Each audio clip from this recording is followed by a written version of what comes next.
Gusto nyo yung kinakain mo? Dapat. Gulay. Gulay. Itong gulay na to, ganito yon.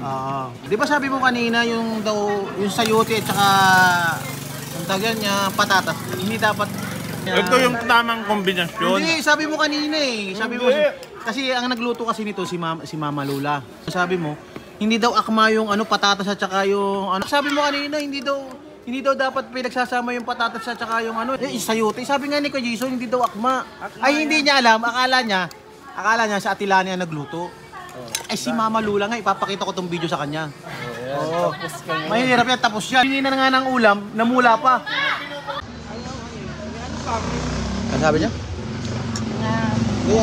Ha? Wala. Yung sinasabi ko yan, sabi niya. Wala, masarap yung ulam nyo. Bakit ganun ko pag... Wala. Hindi may sinabi kayo, sabi niyo, anong luto yun? Anong luto yan? Okay, anong luto yan? Masarap to, maluto. Bigla sumarap. Masarap yung luto. Bigla sumarap. Sabi ko, itong luto, buti kong kakainin ng tauhan Ay, mo. Bakit hindi ba masarap? Masarap.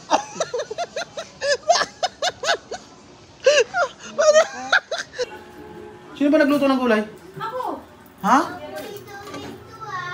Kayo nagluto ng gulay? Natural, ako. Kaya Ano namang nagluto? kayo nagluto.